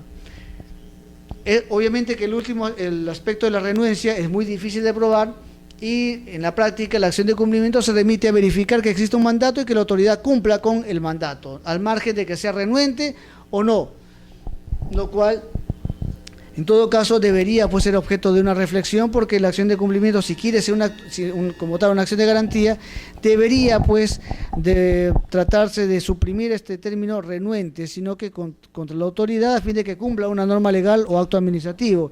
Pero la renuencia exige que se analice un juicio de valor de conciencia y se establezca que sea renuente. Ahora, en la práctica también, eso es muy usual en la administración pública, se ha dado casos en los cuales los mandatos provenientes de una ley o de un acto administrativo firme no han sido cumplidos, no necesariamente por una renuencia, sino porque a veces también los procedimientos administrativos también demoran en su tramitación. Entonces, a veces la ejecución demora no por una renuencia, sino porque la propia tramitación hace que se demore un poco la ejecución del acto administrativo. Pero repetimos, no necesariamente porque exista renuencia o resistencia de parte de la autoridad administrativa.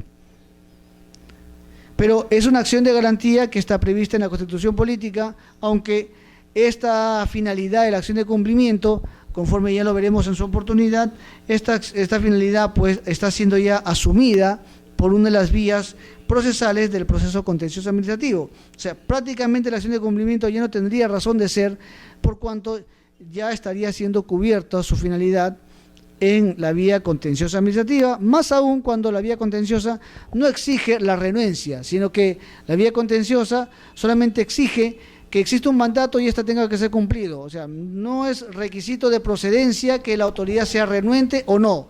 Basta que haya un mandato legal o proveniente de un acto administrativo para que la autoridad se encuentre obligada a cumplirla. ¿Qué actuaciones son impugnables en el proceso contencioso administrativo? Tenemos en primer orden los actos administrativos y cualquier otra declaración administrativa. O sea, en primer orden, los actos administrativos. ¿Qué es un acto administrativo?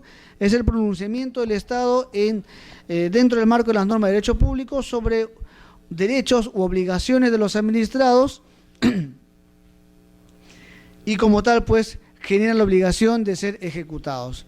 Por lo tanto, el acto administrativo es, pues, el pronunciamiento del Estado, no es una manifestación de voluntad, así lo asume la ley, es un pronunciamiento del Estado, una declaración del Estado en el marco de las normas de derecho público que regulan derechos o obligaciones de los administrados en un determinado caso concreto, o cualquier otra declaración administrativa. O sea, no solamente cuestiona el acto administrativo, sino cualquier otra declaración administrativa que sea susceptible de impugnación en la vía contenciosa administrativa.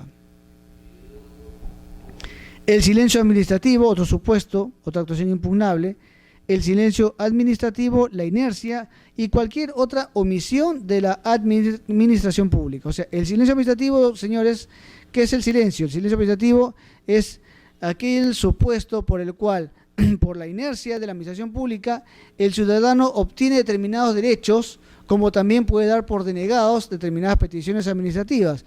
Por eso es que el silencio administrativo puede ser positivo o negativo. El silencio administrativo positivo es aquel en el cual, atendiendo a que existe un derecho preexistente, el administrado dé por aprobada, dé por estimada su solicitud y transcurrido el plazo legal para el pronunciamiento del Estado, que es 30 días por lo general, el administrado dé por aprobada y en consecuencia de por estimada su solicitud ante la vía administrativa. Para efectos de ejercer este derecho ante el órgano judicial o ante cualquier órgano administrativo, incluso la propia entidad pública, el administrado podrá también suscribir una declaración jurada en la cual se deje constancia que ya goza del silencio administrativo. Obviamente es una declaración jurada que no constituye el derecho, por cuanto ya el derecho se habrá constituido de manera automática al vencimiento del plazo. O sea, digamos que el día de hoy vence el plazo, mañana automáticamente ya por silencio positivo el administrado habrá obtenido la aprobación o se habrá declarado o tendrá por estimada la solicitud administrativa. El silencio administrativo, la inercia o cualquier otra omisión por parte de la administración pública. O sea, la inercia o cualquier otra omisión que sea objeto también de impugnación en la vía contenciosa administrativa. Perdón. Tenemos también la actuación material que no se sustenta en acto administrativo. Es decir, aquí estamos hablando de alguna situación, un supuesto que no se sustenta en un acto administrativo. Por ejemplo.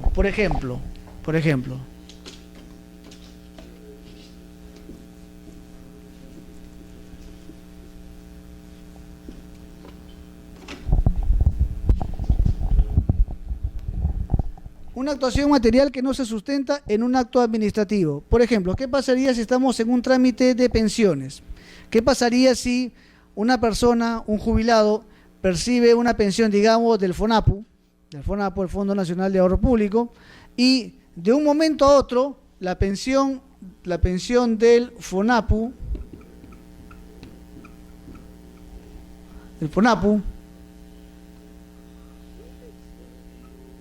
se ve suspendida? Y el pensionista se da por enterado que ha sido suspendida su pensión, no por una comunicación administrativa, no por una notificación, no por una resolución o acto administrativo, ni tampoco por un oficio, carta, ni nada. Simplemente se da por enterado porque al ir al banco, al cajero, advierte que no se ha depositado su pensión. Entonces acude a la ONP y la ONP le dice, sí, efectivamente su pensión ha sido suspendida porque hemos considerado los diversos supuestos, en fin, ya se responderá, pero su pensión ha sido suspendida. Entonces, en este caso, por ejemplo, lo que se va a cuestionar no es el acto administrativo, porque no hay un acto administrativo. Aquí el Estado no se ha pronunciado, más bien, pero ya se materializó lo que debía haber sido más bien la ejecución de un acto administrativo.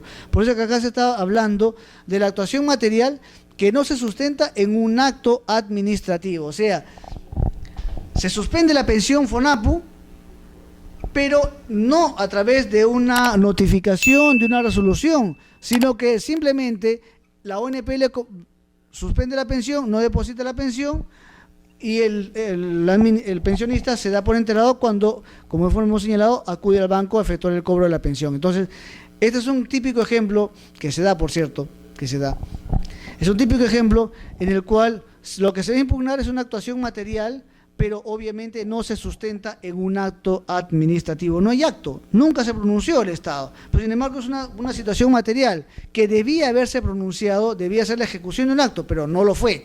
Nunca se dictó. Por una situación ociosa, el Estado no se pronunció, no dictó el acto administrativo, sino más bien de frente, digamos, se zurró en el procedimiento administrativo y ejecuta lo que debía haber sido más bien un acto administrativo. La actuación material de ejecución de actos administrativos que transgrede principios o normas del ordenamiento jurídico. Aquí ya la situación es diversa a la situación que nos precede, porque aquí ya estamos actuando un acto administrativo, aquí ya se está ejecutando el acto administrativo, pero esta ejecución transgrede principios o normas del ordenamiento jurídico. Por ejemplo, digamos que nos encontramos, digamos que una persona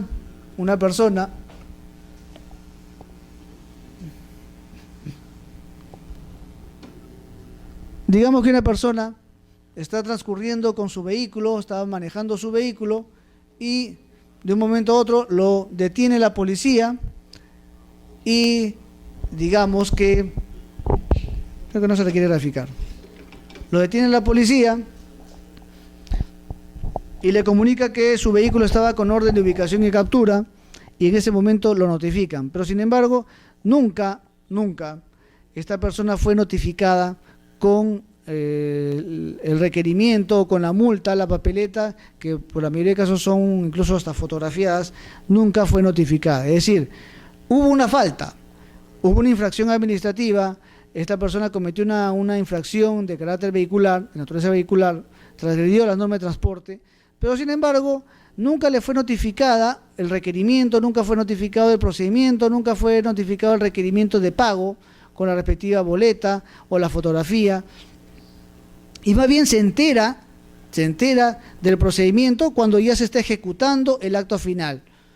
Es decir, cuando ya el procedimiento ha pasado del órgano instructor al órgano coactivo. Entonces, en ese momento recién se entera que ha habido un procedimiento de cobranza y como tal ha habido un procedimiento sancionado, y luego una cobranza y al final pasó al ejecutor coactivo.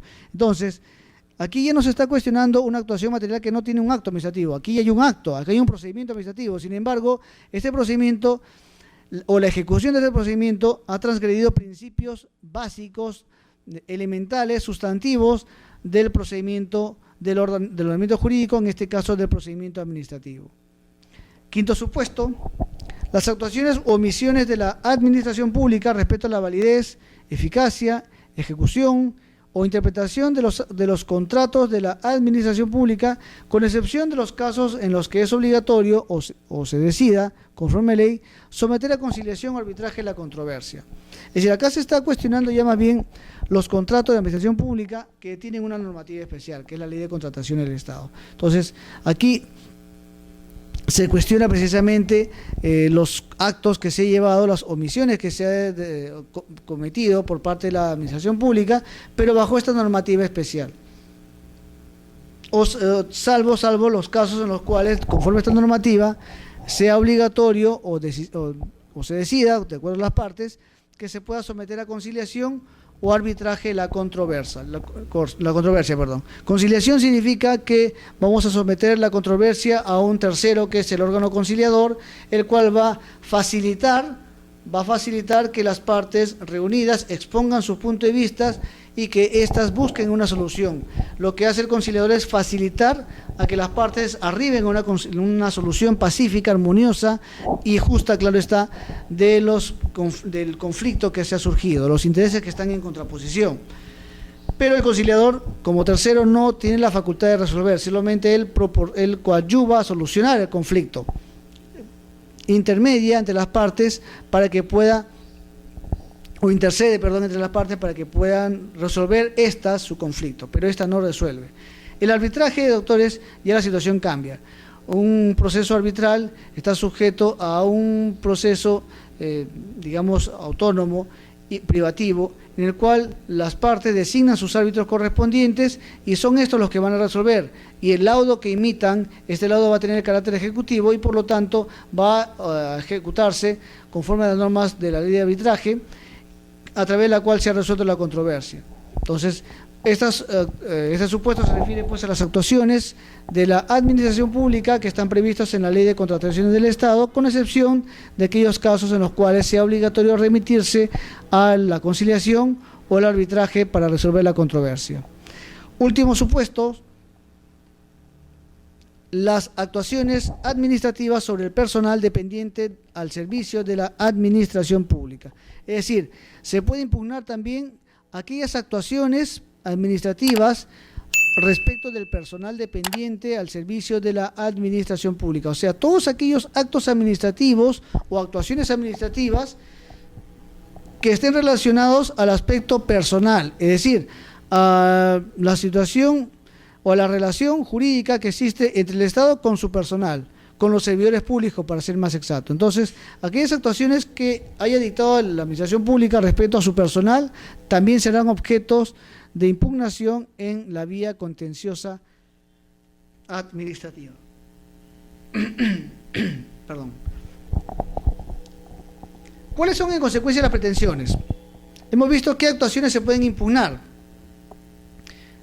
La pretensión, doctores, conforme hemos visto, la pretensión implica que sea la forma como el demandante especifique clara, de una manera breve, precisa, lo que pretende, lo que quiere. Por eso que la pretensión es la manifestación ante el juez de lo que se quiere, de lo que se pretende.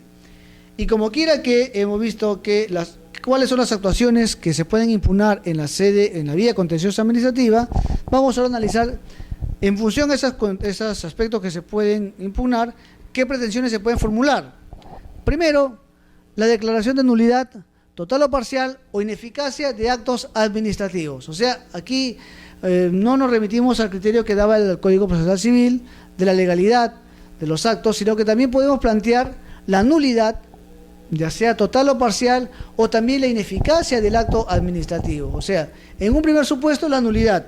La nulidad está prevista, sancionada por los supuestos previstos en el artículo 10 de la Ley del Procedimiento Administrativo General. Esta nulidad puede ser total o parcial. Total porque comprende a todo el acto administrativo, o parcial en la medida que hay algunos extremos con los cuales estemos de acuerdo, pero puede haber extremos que no estemos de acuerdo. Entonces, la nulidad puede ser también parcial. O ineficacia del acto administrativo. La ineficacia se refiere a que el acto es válido, o sea, no tiene vicio de nulidad.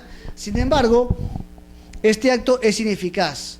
No puede producir eficacia jurídica porque de alguna manera contraviene el ordenamiento jurídico. No obstante que reúne los requisitos de validez, no es eficaz, no puede producir eficacia respecto a los justiciables.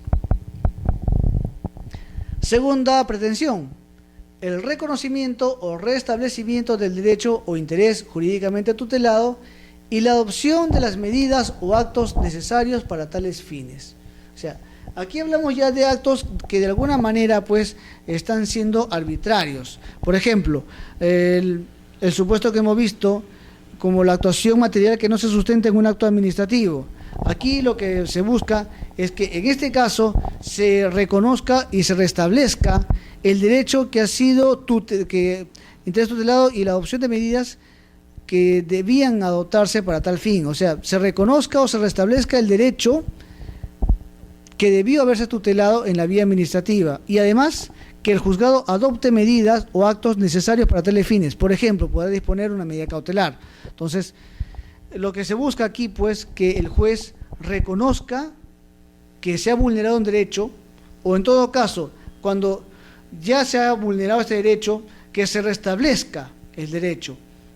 Cuando, por ejemplo, si el acto es nulo, si el acto adolece nulidad, entonces lo que se tiene que buscar es restablecer aquel derecho conculcado, y como consecuencia de nulidad tendrá que reponerse o retrotraerse los efectos hasta el momento anterior a la violación del derecho.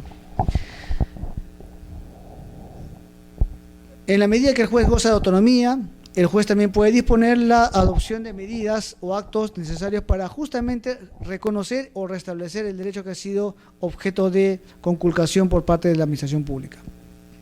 Tercera pretensión, tenemos la declaración de contraria a derecho y el cese de una actuación material que no se sustenta en un acto administrativo. Hemos visto el supuesto también, y en este caso, ante una situación material, como el caso de la ONP, por ejemplo, que citamos como ejemplo, si advertimos que la ONP ha vulnerado derechos mínimos y ha tomado ya una medida fáctica material, sin haberse iniciado un procedimiento, sin haberse dictado un acto administrativo, entonces, ¿qué es lo que vamos a buscar del juez? Que declare precisamente que ese acto material es contrario a derecho, por cuanto no proviene de un acto administrativo, y a su vez que el juez adopte una actuación material respecto a esta situación. O sea, que se produzca la declaración del juez y que también el juez disponga el cese de esta actuación material por cuanto no se sustenta en un acto administrativo. Ahora bien, esta declaración material también conlleva pues a que se establezca las diversas responsabilidades, ya sea penal, civil o administrativa, porque no olvidemos que también un acto arbitrario, en la medida que conlleva responsabilidades, esta puede tener carácter pues civil, penal o administrativo o incluso laboral. Esto en virtud del principio de autonomía de responsabilidades. Entonces, podemos obtener pues la declaración contraria de derecho y disponer o pedir al juez que disponga de que el cese de la actuación material. Se ordene a la administración pública la realización de una determinada actuación a la que se encuentre obligado por mandato de la ley o en virtud de un acto administrativo firme. Aquí vamos a encontrar justamente los argumentos que están previstos en la acción de cumplimiento.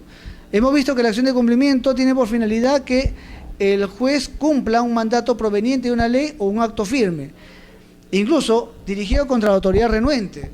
En este supuesto, en esta pretensión, ¿qué se busca? Que se ordene a la administración pública, ojo, no autoridad renuente, que se ordene a la administración pública la realización de una determinada actuación a la que se encuentre obligada por mandato de la ley o en virtud de un acto administrativo firme. Es decir, encontramos los mismos supuestos que configuran la acción de cumplimiento. Retomando ideas, la acción de cumplimiento tiene por finalidad realizar una actuación en la que se encuentra obligada una autoridad renuente a un mandato que proviene de la ley o de un acto firme.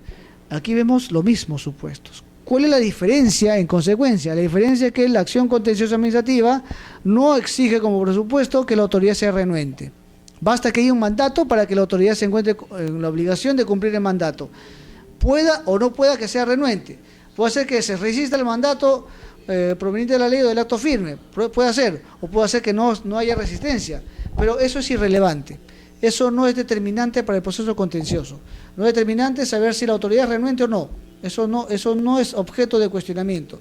Aquí lo que trasciende, lo trascendental es que haya un mandato, este mandato proviene de una ley o de un acto firme y como tal tiene que cumplirse. Simple y llanamente. Aquí no vamos a discutir si es renuente o no es renuente, que eso sí es parte del proceso de cumplimiento. Entonces vemos en consecuencia que este supuesto de pretensión, o esta pretensión para ser más exacto, es similar e incluso más beneficiosa que la pretensión que regula el proceso de cumplimiento. ¿Por qué razón? Porque aquí no está en discusión si es renuente o no. Aquí simplemente basta que haya un mandato para que la autoridad se encuentre obligada a cumplir. Y ojo, aquí también otra diferencia con la acción de cumplimiento, porque esta pretensión está también dirigida a la administración pública.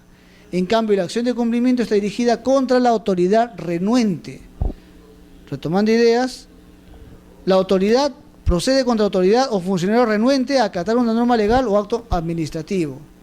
En cambio, la actuación impugnable en el proceso o la pretensión, se ordena a la administración pública, no al funcionario. ¿Cuál es la ventaja?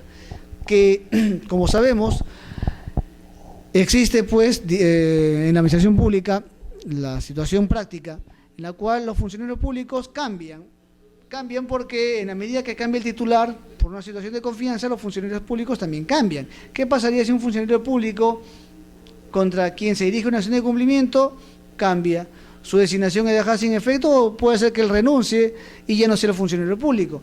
En ese caso tendrá que declararse o archivarse o concluirse la acción de cumplimiento por sustracción de la materia, porque el funcionario renuente, supuestamente renuente, ya no está en la administración pública, ya no ejerce función pública, por lo tanto ya tendrá que archivarse la acción de cumplimiento por cuanto pues el funcionario renuente ya no está en el sector público, ya no ejerce función pública. Entonces vemos acá una enorme diferencia y a su vez ventaja de parte de la ley del proceso contencioso respecto a la acción de cumplimiento. Primero, porque la acción de cumplimiento se dirige contra un funcionario público y que éste sea renuente. En cambio, el proceso contencioso, la acción está dirigida, en este caso, a la administración pública. O sea, al margen de que el funcionario público no cumplió, bueno, ya no está ese funcionario público, se dejó sin efecto su designación, o renunció, al margen de ello, hay un mandato que tiene que cumplirse y eso está en función a la entidad, no al funcionario público. Y segundo, que no está en discusión si es renuente o no. Basta que haya un mandato y por lo tanto la entidad tiene que cumplir el mandato.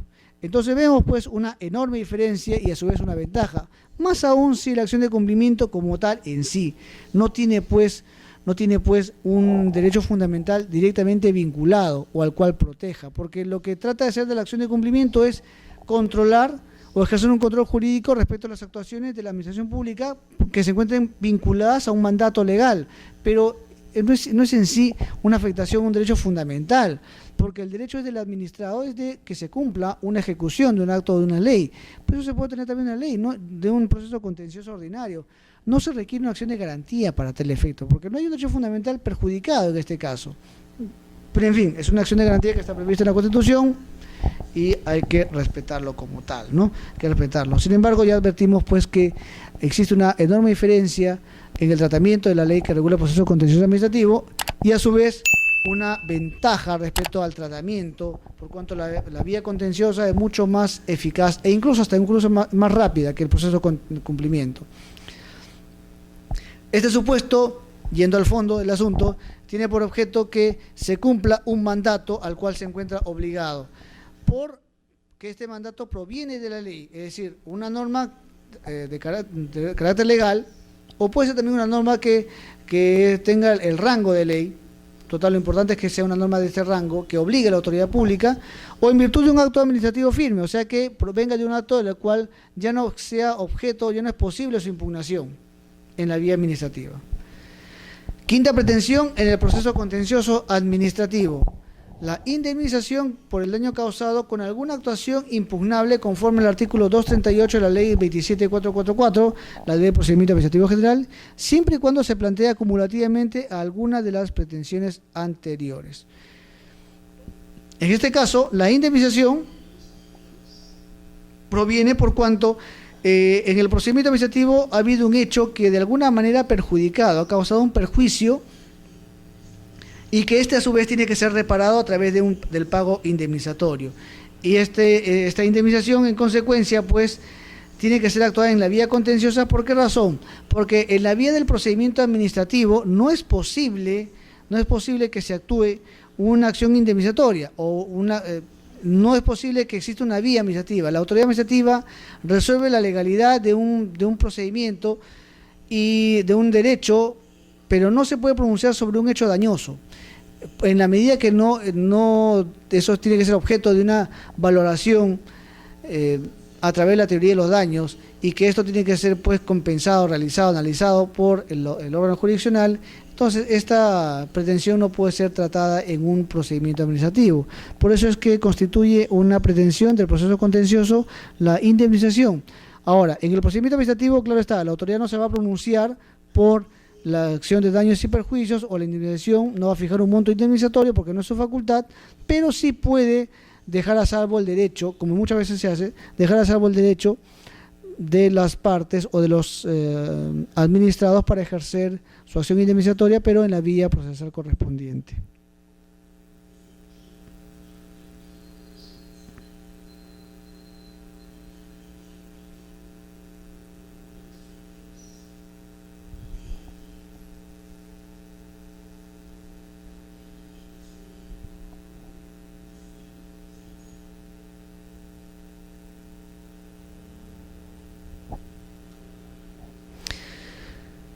Acumulación de pretensiones, se puede acumular las pretensiones también en el proceso contencioso. Esta es una finalidad, una forma de facilitar, a fin de no establecer diversas demandas, se puede acumular diversas pretensiones en el proceso contencioso, conforme a las reglas que regula el Código Procesal Civil.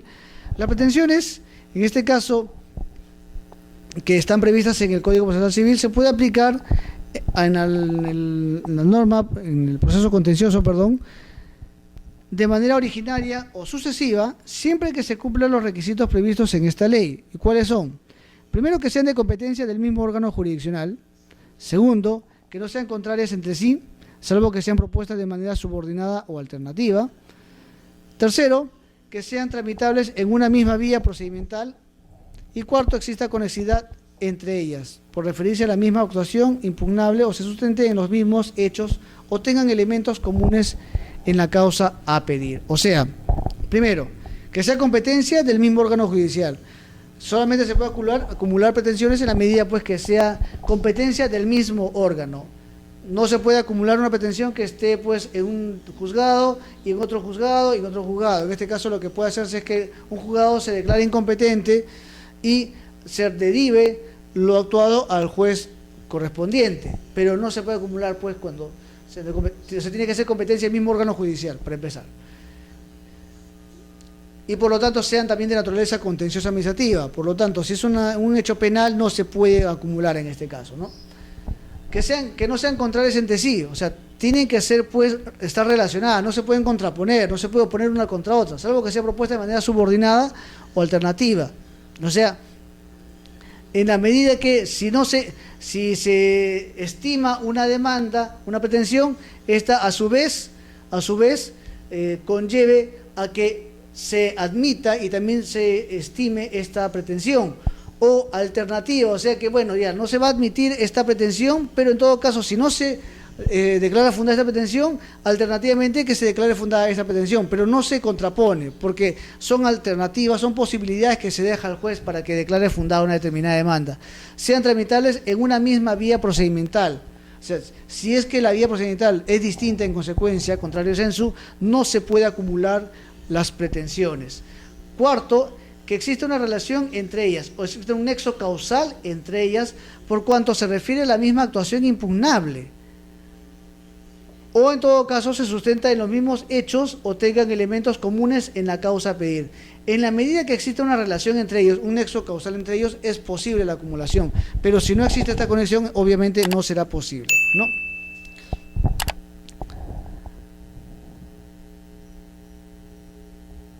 Las partes en el proceso contencioso administrativo.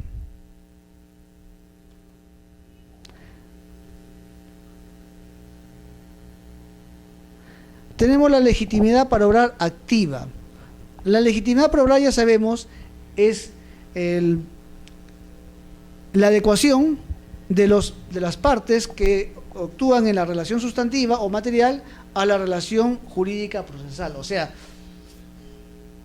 los mismos que participan en el procedimiento administrativo sean a su vez los mismos que actúan en el proceso contencioso administrativo. Ahora, ¿quién tiene legitimidad para obrar activa? Activa significa aquel que actúa, ejerce ese derecho de acción. Tiene legitimidad para obrar activa quien afirme ser titular de la situación jurídica sustancial protegida que haya sido o esté siendo vulnerada por la actuación administrativa impugnable materia del proceso, o sea, el administrado. Quien afirme ser titular de la situación jurídica sustancial, o sea, titular de la situación jurídica sustancial significa el administrado en cuanto él es el titular de la relación jurídica en la cual inició el procedimiento administrativo, él propició el procedimiento administrativo. Y como tal, esta persona, sus derechos están siendo vulnerados por la actuación administrativa impugnable, o sea, que es objeto de impugnación en la vía contenciosa administrativa. O sea, resumiendo, tiene legitimidad para obra activa, o sea, para ser demandante, el que fue en su momento administrado y que su derecho ha sido cuestionado, vulnerado por parte de la administración pública. Pero también tiene legitimidad para obra activa la entidad pública, facultada por ley para impugnar cualquier actuación administrativa que declare derechos subjetivos, previa expedición de la resolución motivada en la que se identifique el agravio que aquella produce a la legalidad administrativa y al interés público. Y también siempre que haya vencido el plazo para que la entidad que expidió el acto declare su nulidad de oficio en sede administrativa. Aquí hay varios supuestos que considerar. Primero, o sea, tiene legitimidad para la entidad pública facultada por ley para impugnar cualquier actuación administrativa que declare derechos subjetivos. O sea, una actuación, o sea, los actos administrativos que declaren derechos subjetivos. O sea, pero no solamente el acto administrativo, sino también puede ser el acto ficto, el silencio administrativo positivo, o sea, aquellos que se han actuado o se han reconocido por silencio administrativo positivo. O sea, la entidad pública, pero claro está, la entidad pública tiene la legitimidad para obrar activa, pero la entidad pública carece de ser parte procesal. Por lo tanto, cuando se autorice, cuando se emita la resolución motivada y que autorice el ejercicio de esta acción, obviamente que a quien se va a autorizar es al procurador público, porque de acuerdo a la Constitución política, la representación de los intereses del Estado la ejerce el procurador público conforme a la normativa vigente, y este a su vez goza de autonomía conforme a la ley del Consejo de Defensa, que crea el Consejo de Defensa Jurídica del Estado y que regula precisamente los principios, uno de ellos es la autonomía del procurador público estatal. Entonces, tiene legitimidad probada también el Estado, a través, ya sabemos, del procurador público, pero también previa expedición de la resolución motivada en la cual se identifica el agravio que ésta produce a la legalidad administrativa. ¿Por qué razón? Porque no olvidemos que el acto administrativo, en la medida que ha sido dictado en un procedimiento administrativo, goza también de la presunción de legalidad. Por lo tanto, el acto administrativo, como quiera que haya sido dictado por la autoridad administrativa, goza de esta presunción de legalidad o de licitud. Y esta presunción de licitud no permite que sea cuestionada o impugnada judicialmente, sino que lo que se busca es salvaguardar, el ordenamiento jurídico lo que busca es salvaguardar la eficacia, la permanencia, la vigencia del acto administrativo. Por lo tanto, lo que se busca a través del procedimiento es salvaguardar la vigencia del acto. Entonces, la resolución que autoriza se inicie el proceso contencioso tiene que estar debidamente motivada y en la cual se identifique el agravio que produce a la legalidad, o sea, a todo el ordenamiento jurídico administrativo, pero también en qué medida este agravio afecta el interés público. ¿Por qué razón? Porque no olvidemos que el acto administrativo salvaguarda intereses públicos. Detrás de todo procedimiento administrativo existe un interés público, de manera que se va a estimar una pretensión administrativa en la medida que salvaguarde intereses públicos. Por lo tanto, la resolución que autoriza tiene que especificar, motivar claramente, identificar claramente el agravio que se produce tanto a la legalidad administrativa como también al interés público. En qué se afecta el ordenamiento jurídico administrativo, como también en qué se afecta el interés público. Por lo tanto, tiene que haber dos afectaciones, la legalidad y el interés público. Ahora, siempre y cuando también haya vencido el plazo para que la entidad que expidió el acto declare su nulidad de oficio. ¿Por qué razón? Porque no olvidemos que el acto que es objeto de impugnación puede estar dentro del plazo para que la autoridad administrativa declare su nulidad. No olvidemos, señores, que la autoridad o el procedimiento administrativo, permite que la autoridad declare la nulidad de oficio del acto administrativo cuando advierta pues que éste adolece los requisitos mínimos para su validez, su declaración de validez, que están previstos en el artículo 10 de la Ley de Procedimiento Administrativo General. Entonces, existen varios requisitos, como podemos advertir. Primero, que la autoridad también tiene legitimidad para obrar activa, obviamente a través de su procurador público, y previa expedición de la resolución motivada que identifica el vicio a la legalidad, al ordenamiento jurídico, como también al procedimiento, al orden público, siempre y cuando haya vencido el plazo para que la autoridad administrativa pueda declarar nula de oficio el acto. Legitimidad por obra activa en tutela de intereses difusos.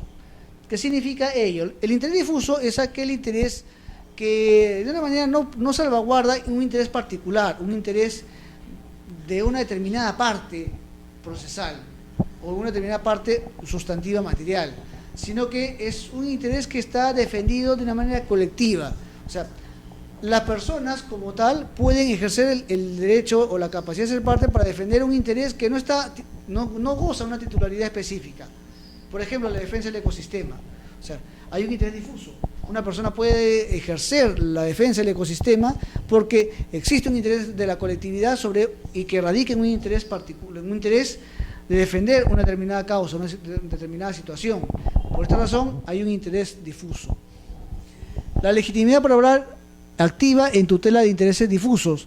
Cuando la actuación impugnable de la administración pública vulnera o amenaza un interés difuso, o sea, cuando afecta derechos no, digamos, individuales o individualizables, entonces es posible que se ejerza un interés difuso. Ahora, en este caso, cuando hay un interés difuso, por ejemplo, cuando se dicta una normativa que de alguna manera afecta procedimientos, garantías de un procedimiento administrativo o afecta derechos de una generalidad de administrados o personas que de alguna manera no estando como administrados pueden verse afectados, entonces hay un interés difuso en su defensa. Ahora, ¿quiénes pueden ejercer este control difuso? Derecho de tutela por interés difuso. En primer lugar, el Ministerio Público, que actúa, en este caso, actúa como parte. Ya veremos que el Ministerio Público actúa también como dictaminador, pero en el caso de interés difuso, el Ministerio Público actúa como parte procesal. Ahora, ¿por qué el Ministerio Público? Porque no olvidemos que de acuerdo a su ley orgánica, el Ministerio Público, y también de acuerdo a la Constitución Política, el Ministerio Público tiene por finalidad, ¿qué cosa? Verificar la legalidad, es el defensor de la legalidad. Y como tal, como quiera que es defensor de la legalidad, el Ministerio Público,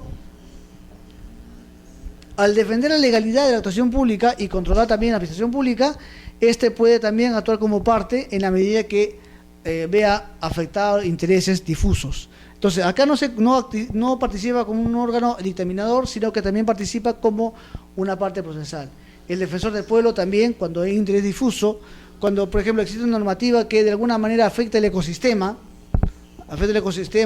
dispone, pues, digamos, concesiones sobre áreas que son intangibles, que han sido declaradas incluso patrimonios culturales o que han sido consideradas como parques o zonas, parques que están protegidas por la normativa, por el ordenamiento jurídico, y que de alguna manera alguna entidad, por ejemplo un gobierno local como un gobierno municipal, transgreda esa normativa, entonces también el defensor del pueblo puede, en este caso, iniciar o participar como parte en la medida que hay un interés difuso que ha sido vulnerado por parte de la administración pública. Cualquier persona natural o jurídica, es decir, cuando el Ministerio Público o el defensor del pueblo no han participado como parte, en este caso, no han defendido este interés difuso, por ejemplo, el ecosistema, digamos, conceder, por ejemplo, una licencia para talar árboles en una zona intangible, protegida por el Estado, que ha sido, por alguna razón, concedido una licencia, un permiso para talar, digamos.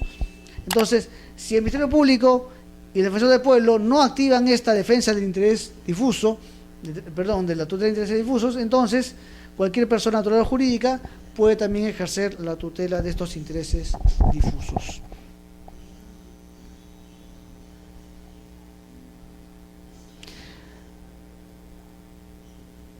Bien, señores, entonces esto sería lo que podríamos nosotros concluir respecto a esta segunda sesión del diplomado sobre Derecho Contencioso Administrativo, el proceso contencioso administrativo, y ya nos veremos pues en la tercera sesión correspondiente para seguir analizando justamente esta parte preliminar del proceso contencioso administrativo a fin de mejor entender el proceso contencioso administrativo. De mi parte, señores, muchas gracias. Será hasta una tercera sesión. Nos vemos en consecuencia. Hasta luego. Buenas tardes.